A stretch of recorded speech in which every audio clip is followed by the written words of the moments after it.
No, ex-military. Works for an NGO now. You've got him on the line? Exactly. He's on the ground there, actually. I should really, get back to it. Of course. Go ahead. Oh, and Kate, send me a note later. Thanks. Hello, Nathan? Sorry to keep you waiting. My editor. Where were we? Hey, you were asking about the guy, the one that went back there, the guy that, Ah, that's right. And did you know him well? No, not really. He worked maintenance on our trucks. He was employed by IDAP. No, nothing like that. I mean, he just helped us out a few times. Off the book stuff. Guy was a local mechanic. Family business type thing, you know? I see. I remember he had a place on the edge of town, not far from our setup. We'd chat from time to time. He's a nice guy, friendly. And do you know where he was going that day? To the church. He was going to church. No, don't get me wrong. I mean, that place had been abandoned for almost a year. But he was looking for his brother. At the church? Yeah, there'd been reports of, pretty brutal firefight up there. He'd heard his brother might have been caught up in it. Sure, but... And I'm not quite clear on this. Was his brother still alive? Honestly, I don't know. I don't think he knew either. Seems like he was on his way to find out. So, his brother, he was in the army? Yes and no. It's complicated. You gotta remember it was pretty chaotic back then. Of course. Okay, let's back up a bit. Sure. What complicated the situation? Just the history of it all. His brother had been a recruit in the Altis Armed Forces, boot camp, basic training, you know? Well, this is back when NATO was still keeping the peace. But after U.S. forces pulled out, apparently he deserted. Do you know why? No, I know they argued a lot about it.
Hello? Kate speaking. Hey, sorry about that. Call must have dropped. The network out here is garbage. No problem. It's understandable. Are you still driving? Yeah, we're not at the town yet. Hold on a sec. Andy, we almost there. We're, a little ways out. Oh, and we need to make one quick stop, too. Thanks, bud. So, where'd we get cut off? You were telling me about the church. The landmine? The accident. Right, yeah. Well, of course, a civilian casualty like that, particularly, at a church, I guess it kind of refocused our attention here. Had IDAP been particularly active in the area? Yeah. I mean, our project had a handful of camps spread across the country. But yeah, I was in the town itself for a few months. It's all different now, though. How so? Well, for one thing, IDAP used to be based right in the heart of Oreokastro. Of course, this was all pre-war. I remember, at that time, the local military maintained a checkpoint on the outskirts of town. That was understandable. I mean, the whole area was a kind of Wild West. Big mashup of civilian and guerrilla infrastructure. Disaster waiting to happen, really. I don't know. It's strange to see our camp based there now. Hey, sorry about the holdup. We're on the way now. All right, thanks, Andy. So, what's your role there today? Now, in general, the provision of aid.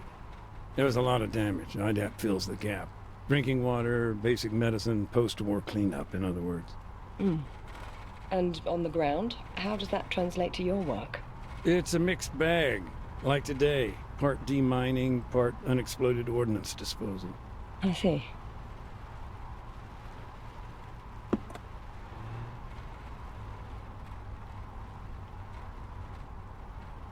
Heads up, Mac. Almost there. Got it. I'm sorry about that. We're arriving now. Give me a sec.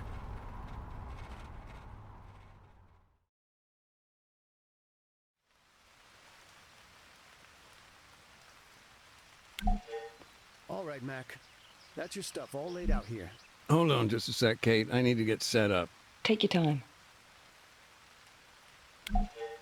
All right, then. You got everything? Detector working? You, remember how to switch it on, right?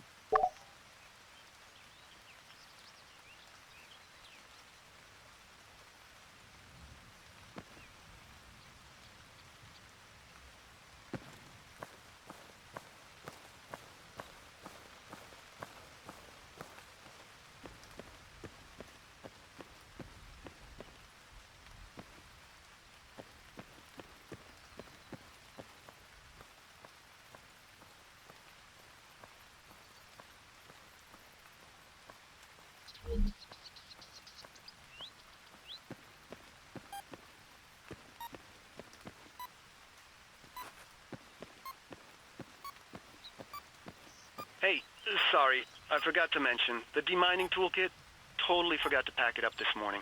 That's no big deal. We're just locating the mines for now. Just keep me posted.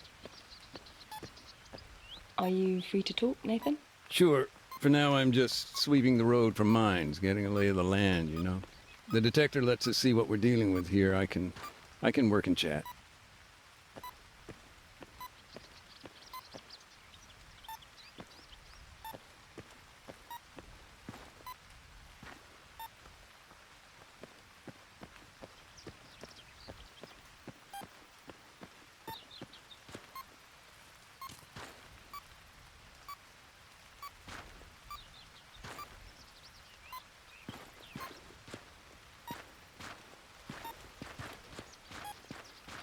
Question. What happens when you do find a landmine? Ordinarily, we disarm it, but today, small oversight, we haven't got all our gear right now. Oh, it's on the way, I hope. Yeah, it's all good.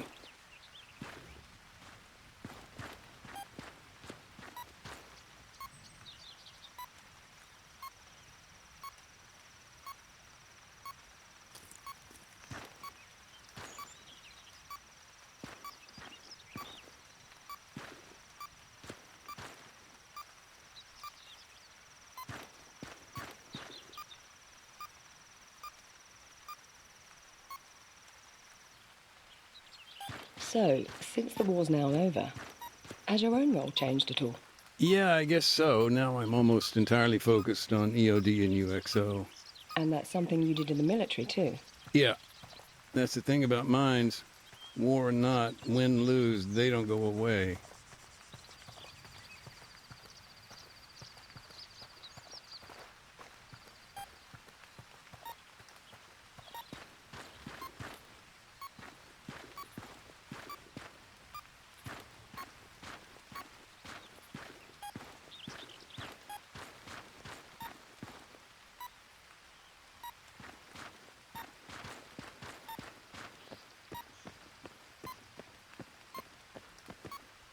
How many minefields are you facing on Altis? That we know of, 22. 23 including whatever's here.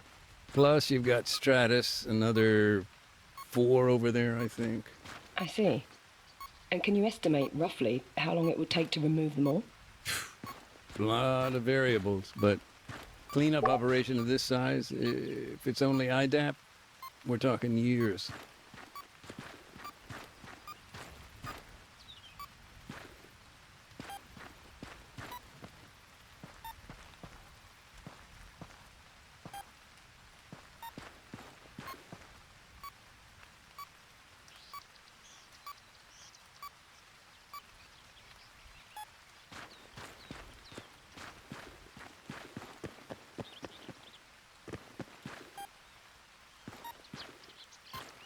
Do you ever get nervous? Yeah, but not when I'm working. It hits you after. or before.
Andy, I'm at the barricade.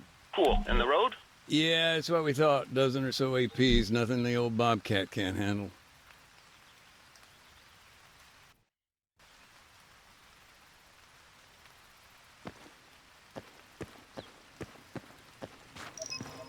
How well do you remember the town? You mean before it was destroyed? Vividly. Hey, quick tidbit for you. Oreokastro means beautiful castle in the local lingo. Oh, I didn't know that. Do you speak the language? Not so much, only with the older generation. Not a problem now, though. Oh? Well, Oreokastro's pretty much a ghost town. Nothing here but remnants of war and a couple of goats. And they aren't exactly great conversationalists.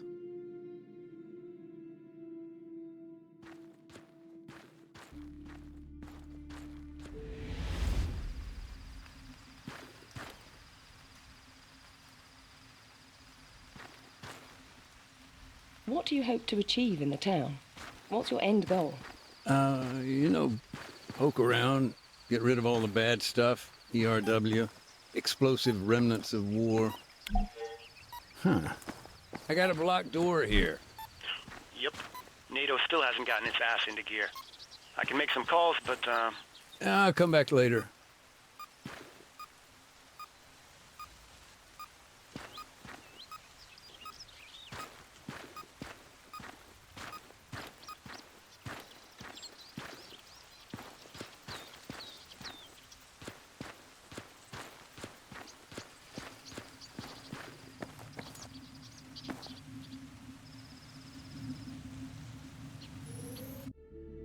The people here, they didn't have much love for their army. Why do you think that is? History, I guess. This place never supported the military takeover, the Kavala coup and all that. Plus, stationing troops in the town, nobody believed the government's spin about training. They were seen as an occupying force there to keep a lid on things.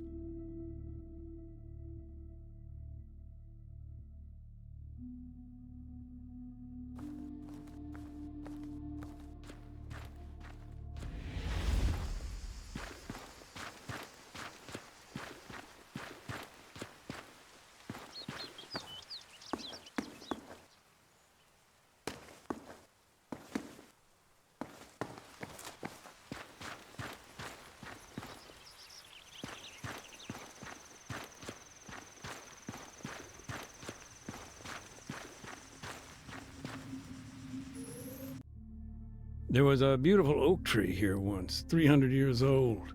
Folks used it as a meeting spot. They'd pin notes for one another on the trunk.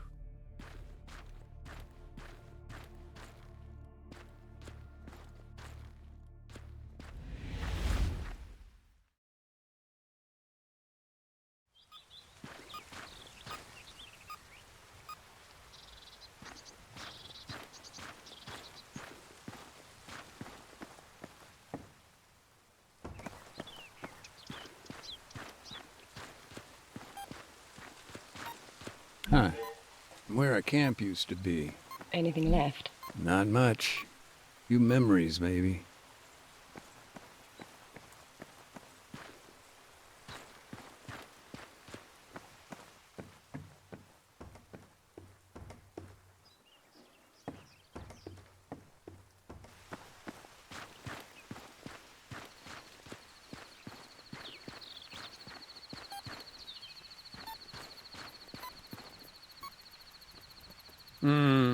I got a UXO here dug right into the wall. Shit. You'll need the toolkit for that job. I'll get on the horn to dispatch, see what's taking them so long. I'll come back later.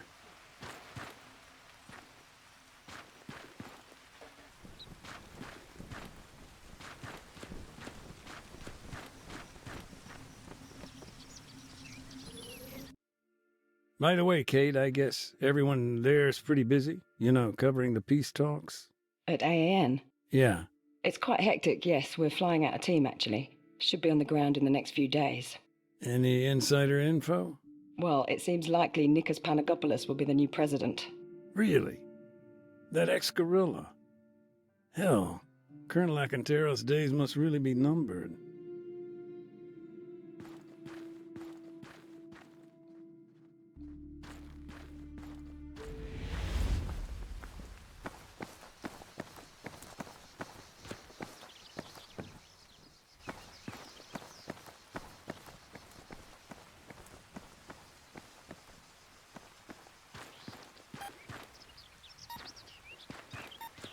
What a mess.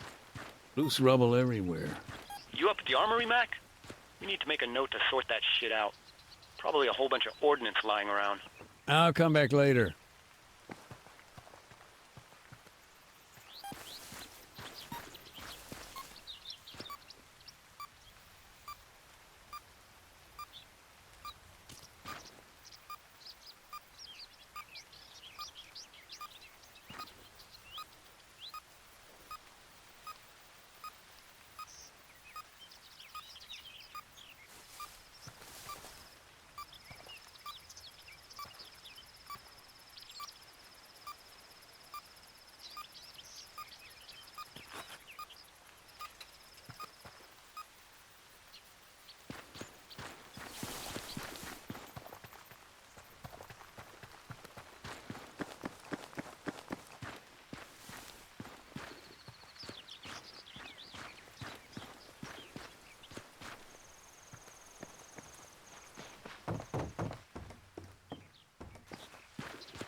Just some old boxes here and there.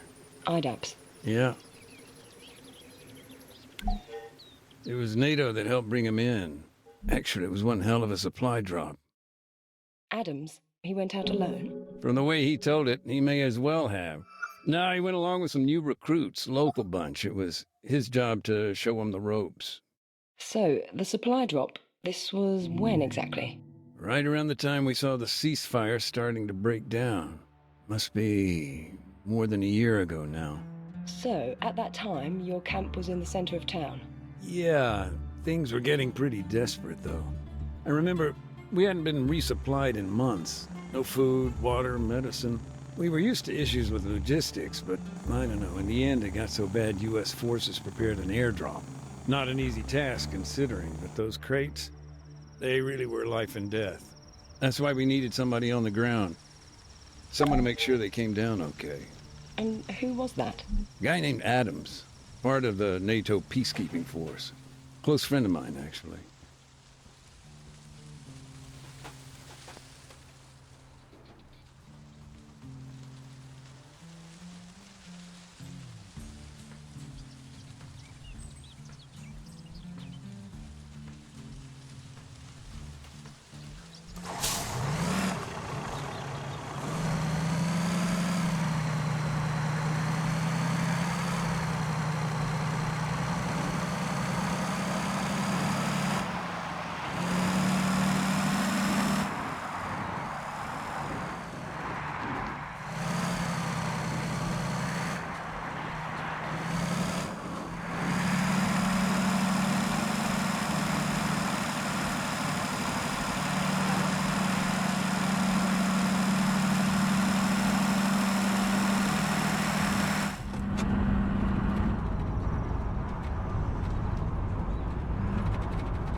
A ways up the road from our encampment, there was a small farmstead. As far as drop zones went, it was as good a spot as any.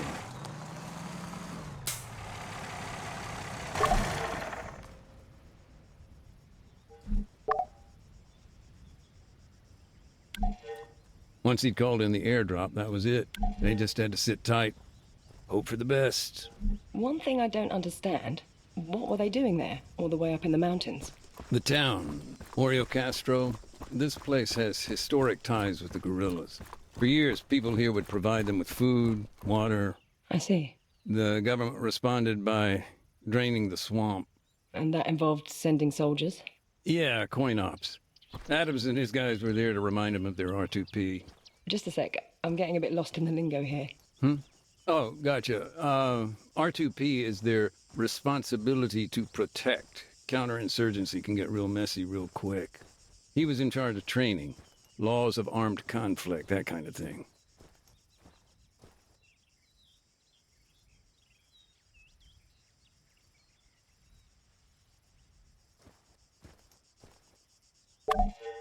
Adams normally tossed out an orange smoke grenade, which marked his position for the pilot.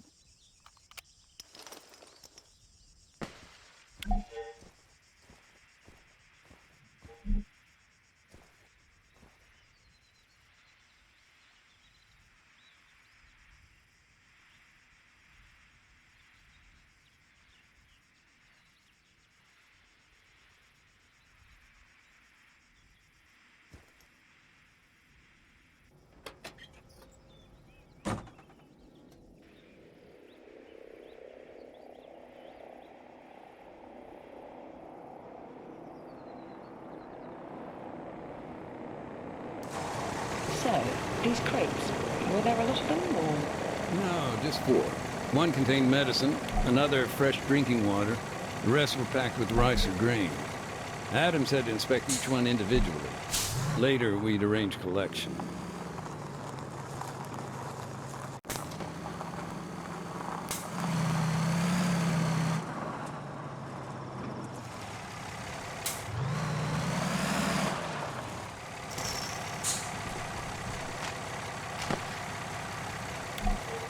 Thankfully, the rice seemed okay.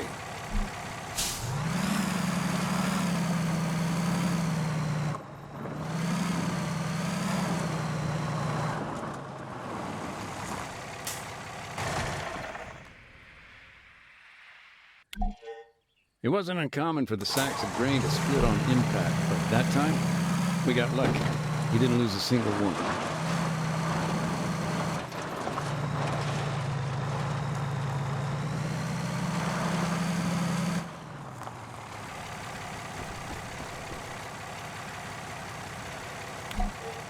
The medical items, you can imagine how pleased we were to see those arrive. So they landed safely? Yeah, they were fine.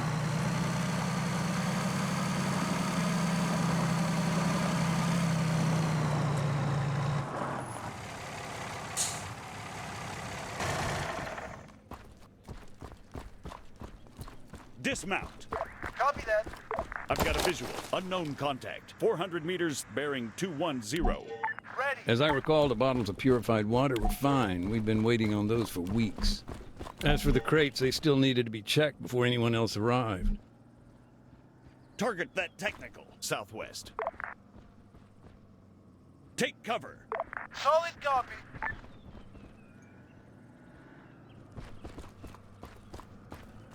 Move on. Now, the thing with airdrops, they're not exactly subtle. Smoke, flame, there's bright green parachutes, they're gonna get you noticed. And when you're in the middle of bandit country, that's a problem.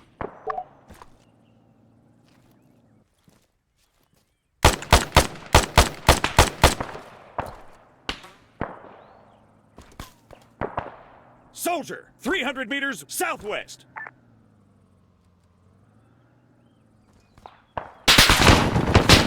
Equal 200 meters. Right back. Changing mags.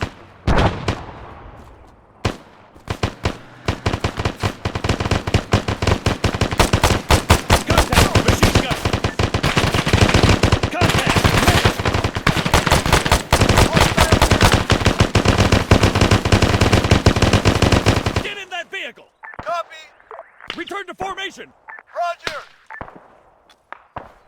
Attack that rifleman, southwest.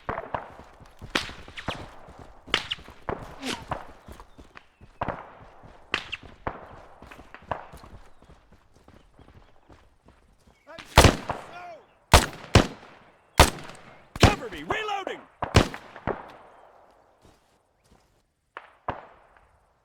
Sniper! 300 meters, southwest!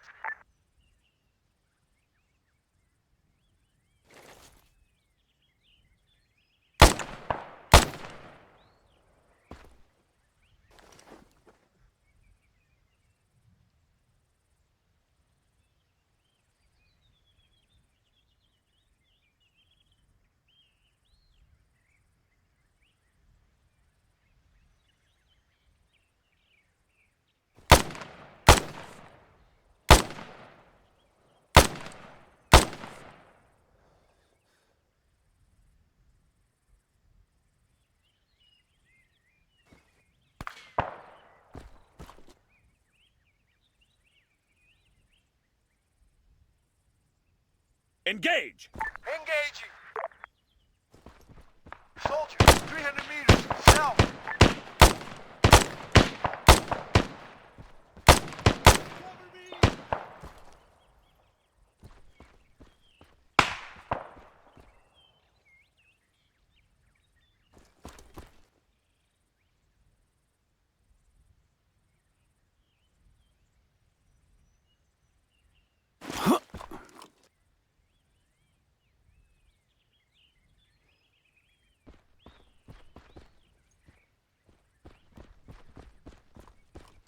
Area clear.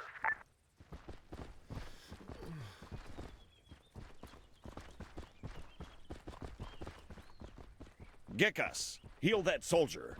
Roger.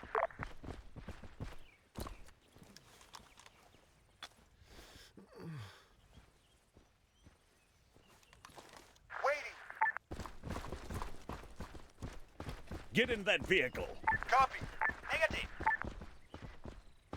Leventis, board that vehicle. Copy. Waiting. Standing by. Standing by.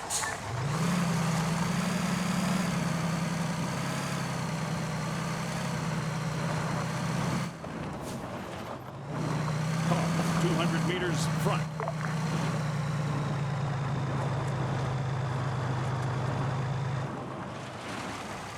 Rifle, 100 meters, front. Dismount. Understood.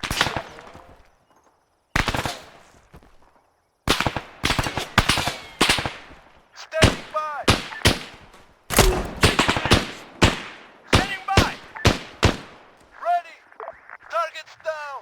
The guerrillas attacked. Yeah, from what I heard, it was pretty intense. I don't have the numbers, but maybe 6 or 7 were killed. And what happened when the supplies had been secured? Adams would fire a flare.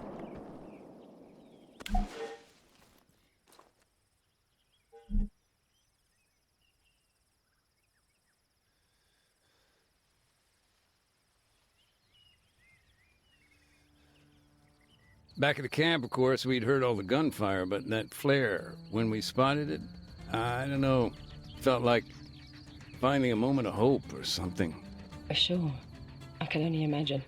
And thanks for sharing. It puts a human perspective on my work. Speaking of which, your friend, do you think he'd be willing to contribute further? Even, off the record. What with the topic of my article, having an expert, an instructor on the laws of war. Look, I'm sorry. I know he'd help out however he could, but listen, he died on Stratus. Year and a bit later. Landmine.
Okay, road's safe now. Bring the van on up.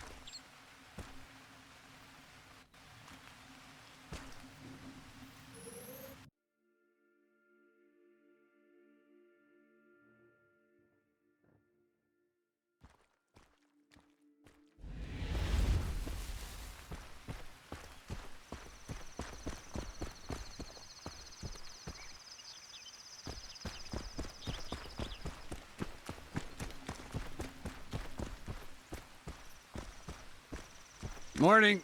You been in? You kidding me? I ain't going in there, man. That shit's all yours. Where are you now? Who, me? I'm exploring. I can hear an echo. Yeah, I'm in what used to be the mayor's place, actually. At least it was before the government forces took it over.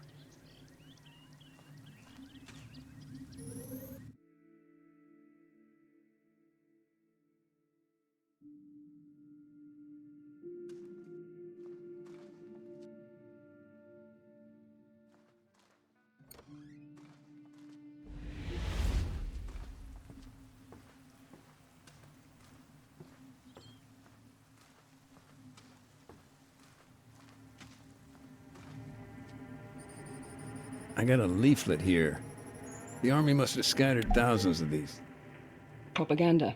Something like that. This one says there's still time to surrender. Maybe a bad choice of words considering. Time to surrender. What's the context here? This was last year, September. These leaflets, they were dropped maybe a day before the fighting began. You see, the guerrillas there, they'd found themselves a new leader. Charismatic, ex-military. For him, this was no time to surrender. Far from it. In fact, he used that time to rally his people, encourage them to resist, build defenses. Meanwhile, the army was setting up for a major offensive. The attack on Oreokastro, it was no secret.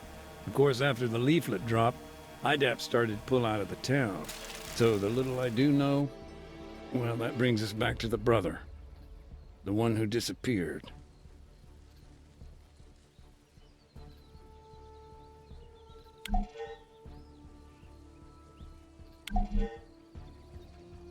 His name was Alexis.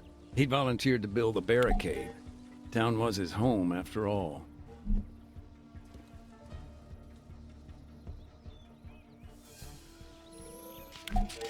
So, these leaflets, they were a warning to the town. Yeah, they confirmed the offensive. The government was concerned about civilian casualties. Don't sound too surprised. So, NATO's message, do you think it was getting through? I mean, according to the laws of armed conflict, that's the principle of precaution, right? Sure, maybe. Or maybe they were just sick of all the extra paperwork.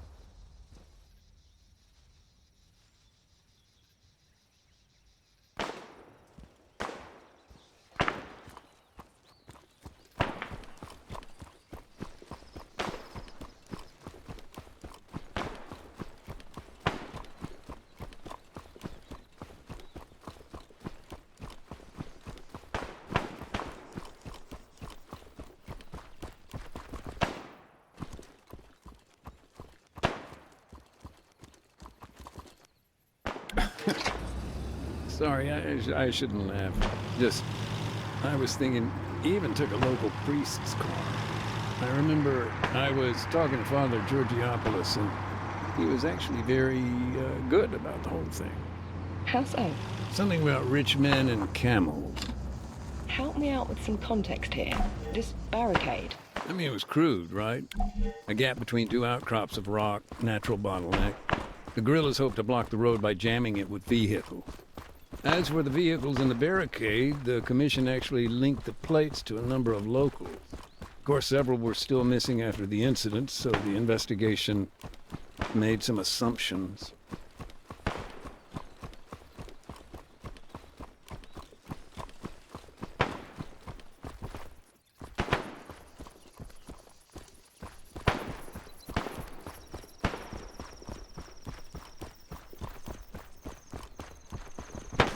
Do you think Alexis, I don't know, thought twice about taking these vehicles?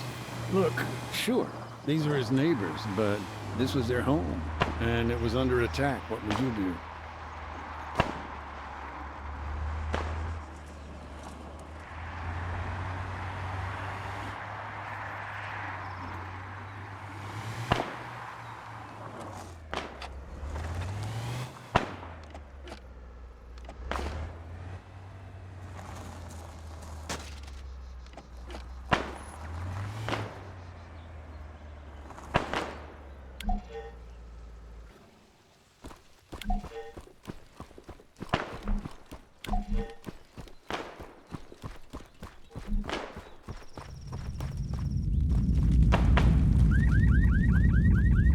Hey, just a thought. You remember the earthquakes back then? Yes, they were quite frequent. Were IDAP at all concerned about that? Oh, yeah. Any kind of disaster relief on top of what we were dealing with, it would have just about finished us off completely.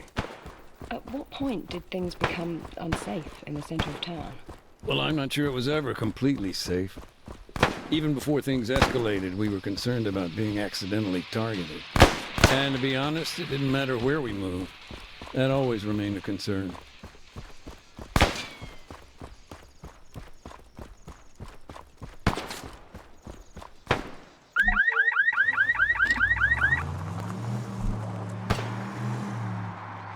These vehicles, I suppose all of them were taken without consent. Well, yeah, given the circumstances. The owners couldn't exactly refuse. Right, but that's the thing. Never mind theft being illegal. The laws of armed conflict prohibit such actions.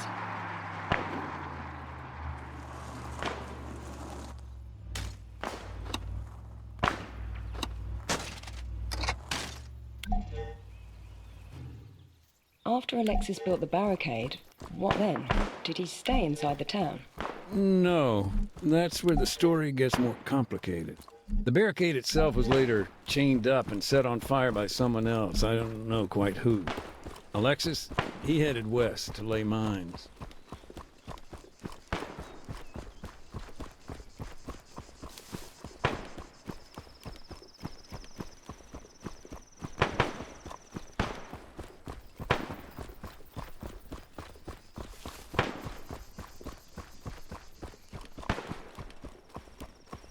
Anti-tank mines were already in the ground.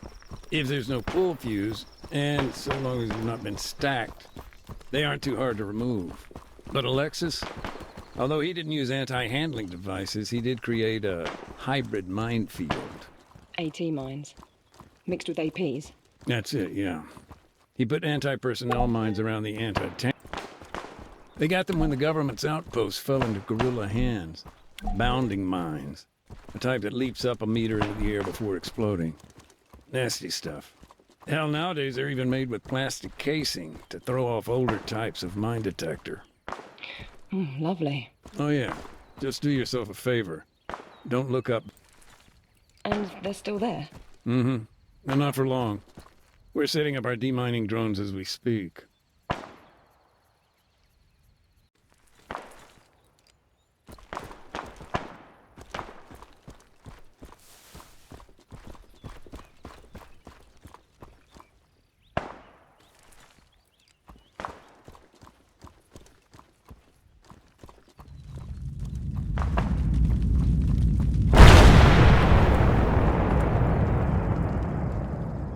You know, thinking about it, even if we had a record of where Alexis's mines were, it may not do much good. No? I thought minefield maps were a key part of your work. Most folks don't realize, but landmines, they don't stay put. Heavy rain, landslides, keeping the map current ain't so simple. And with all the earthquakes in this region, there's little chance they'd all be in the same place. I don't know, maybe just gallows humor, but we've got an expression for that. Landmines have legs. Alexis proved to be quite the combat engineer. He placed the mines exactly as he'd been shown. So, moving on, where did Alexis go next? He took a quad bike up to the castle behind the town.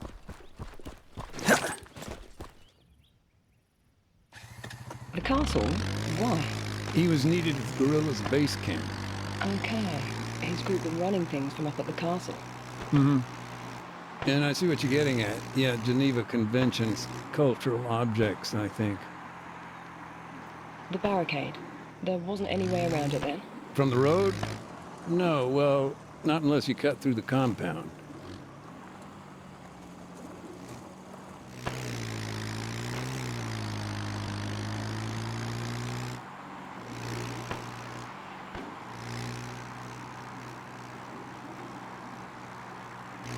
Maybe a technical question. Go ahead. In these situations, do those involved commonly record the locations of minefields? That's a tough one. Take this situation, for example. I'm convinced Alexis would have made a record. It's his home, after all. But do we have access to that information? No. And that's the problem. Things, information, people, landmines, they get lost in the fog of war. But that's the thing about landmines. Lost or not, they stick around. They wait to be found.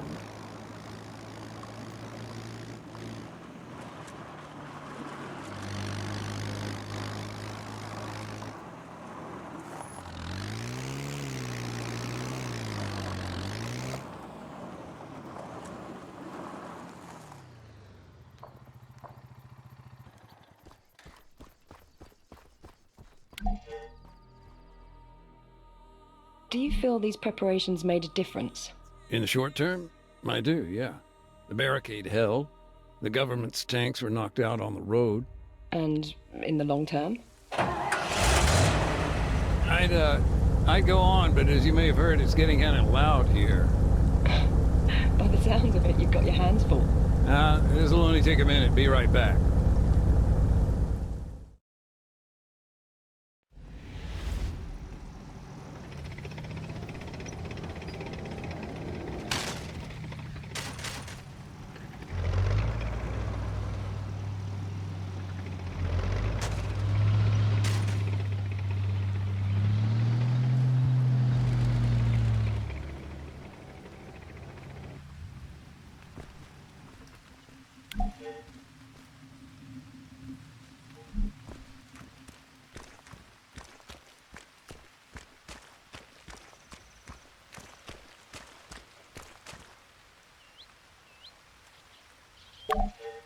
All right, got the terminal.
These demining charges pack quite a punch. What's in them?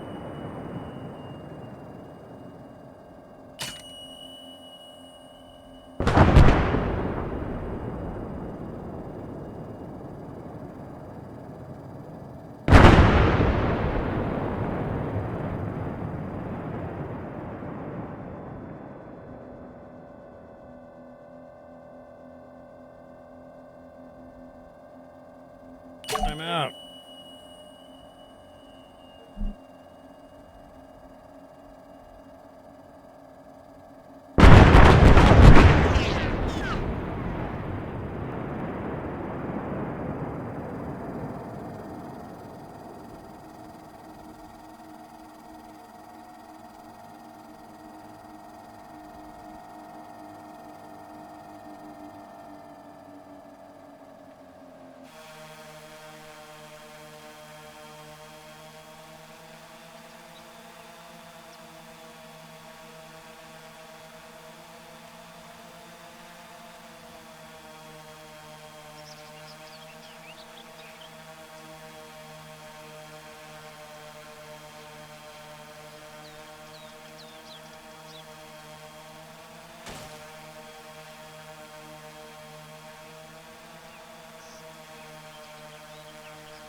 Question, how can I see if I've gotten all the mines?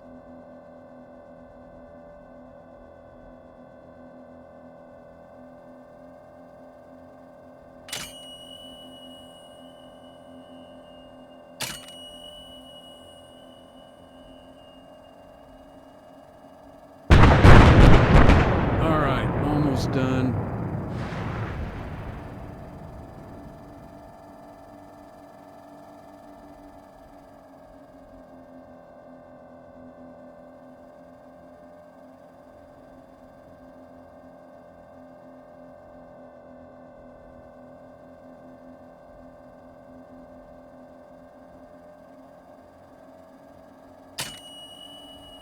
Gonna need another resupply.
That's it.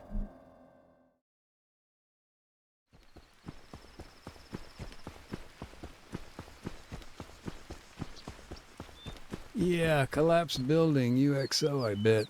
Skittish things at the best of times. Disturbed by your demining activity? Could be. That's what makes them so damn dangerous. You never know if they're gonna stay unexploded.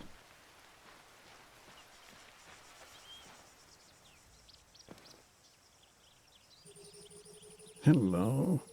How'd you get here? Another find? Mm-hmm. Laser designator. Kind of thing Special Forces would use to call in an airstrike. Oh, interesting. Actually, the airstrike on the town, the details of that are fuzzy. Do you happen to remember it well? The airstrike, I mean. Yeah. October 13th. Cluster bomb. Town was shook up pretty bad. The army just wasn't able to capture the place. And Colonel Arcanteros, he did not tolerate failure. So he asked foreign powers to intervene. Come in, break the guerrillas' resolve. Right. And the evidence in the commission report, doesn't it point to CSAT? Yeah. But truth can be the first casualty of war. Sure, but didn't somebody witness them in action? From a distance, yeah. Though he wasn't exactly what you'd call reliable. Guy was a goat herd. Barely spoke any English. That was not in the report I read. It never is. Still, he did say they came down by parachute, and that at least was corroborated by multiple sources.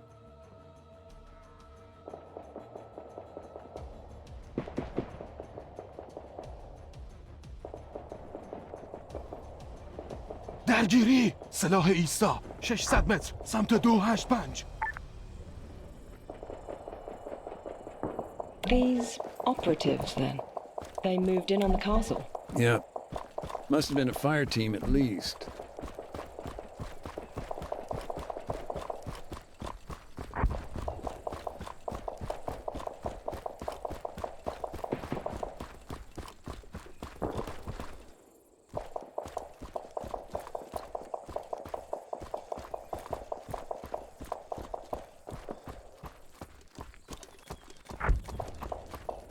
300 متر حرکت کن. جلو. The man who claimed to have seen all of this. Is there anything else you can tell me about him? Not much. Like I say, simple goat herd. Lived alone. Small stone shed just north of the castle.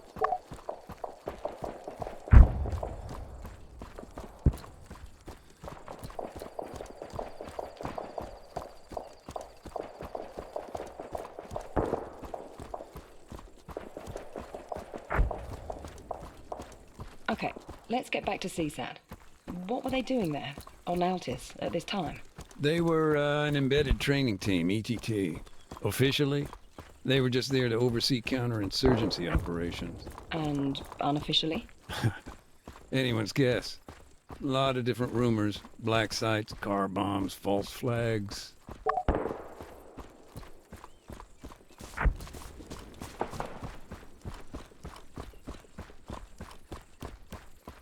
درگیری مرد 100 متر در جلو. درگیری مسلسلچی 75 متر در جلو.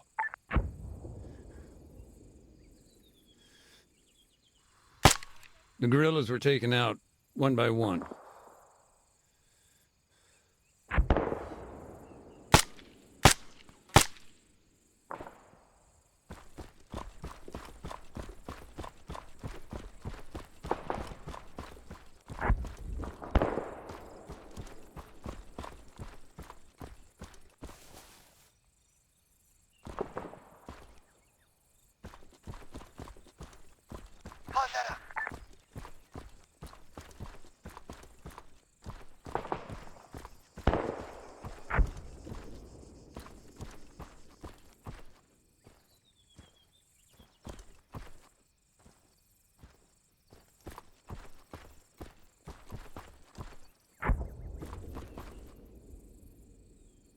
درگیری مسلسلچی 75 متر پهلوی راست.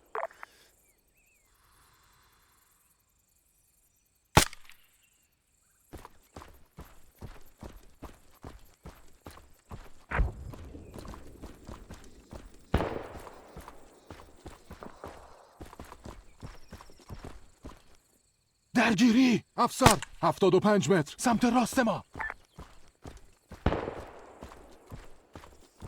100 متر حرکت کن سمت راست. دریافت شد.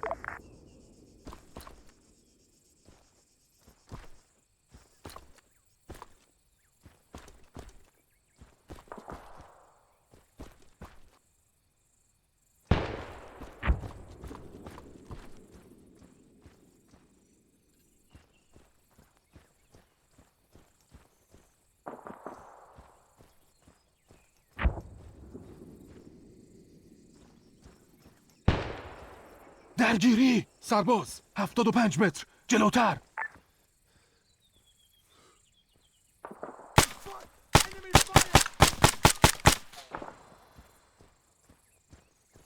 درگیری مرد 75 متر جلوتر.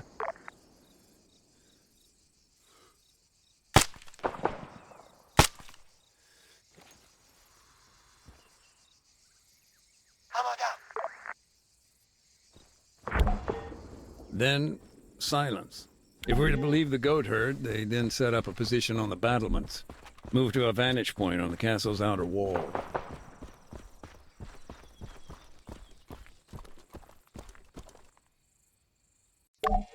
Okay, according to my notes, several targets were identified from afar, presumably by these special forces at the castle. Once they had a handle on what was what, they called it in. A jet approached from the east and dropped a single bomb. The positions in the town were then destroyed, but the church and IDAP's camps were left untouched. Does that match up with events as they were given to you? Yeah, though to manage a guided strike like that, they must have had thermal imaging.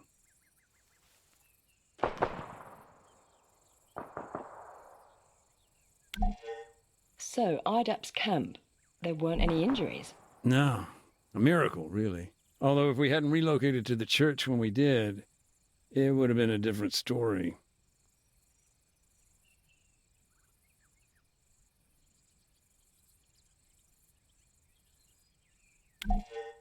3 armed off-roads were destroyed in the attack. دشمن داریم. مسلسلچی 600 متر سمت 210. A machine gunner had climbed up onto one of the rooftops. Did IDAP have any workers operating outside the camp? One of our doctors. He'd gone out with medical supplies despite the fighting.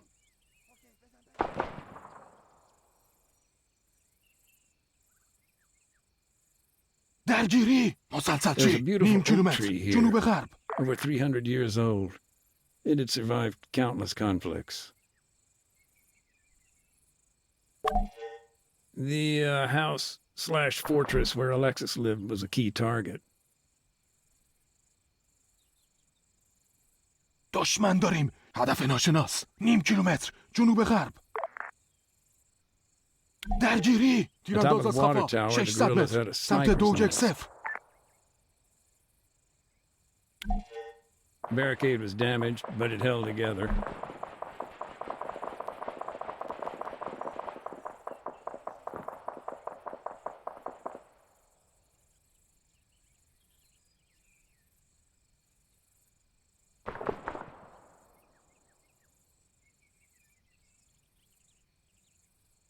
This doctor, did he return to the church in time, or...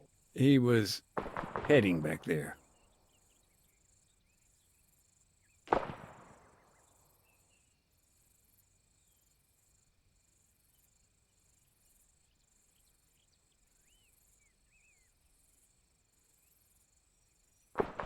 درخواست حمله هوایی به موقعیت فرستاده شد. تمام.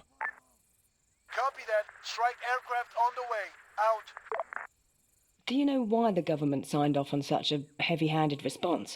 A cluster bomb? That's rather indiscriminate. Even if it was laser-guided.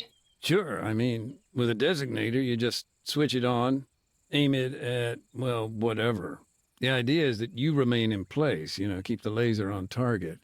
But even if it's done perfectly, a lot of uncontrolled variables.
By all accounts, the town just seemed to explode.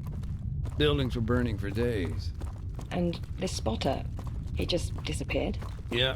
Last seen leaving the castle, heading west. Let's talk about IDAP's doctor.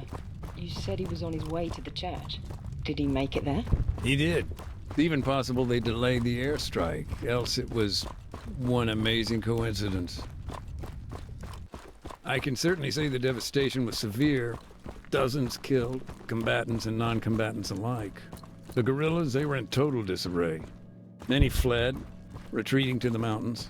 And IDAP, we did what we could, but there were so many wounded. So many we'd never be able to identify. Nathan? No, I'm still here. I just need to grab something real quick. This'll only take a sec.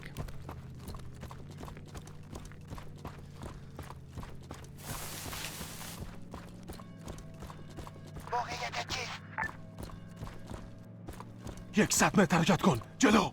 دارم میام.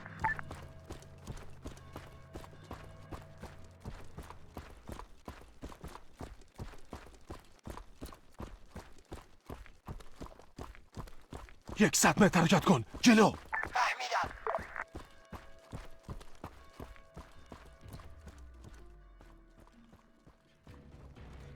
I understand that CSAT denied any involvement. Yeah, who knows? Maybe with good reason. Oh? Look, I don't know. There were shell casings found at the castle. NATO mil-spec. Okay, so then either they were supplying the guerrillas or they were there. Maybe trying to win back the government support. Maybe... what? I don't know.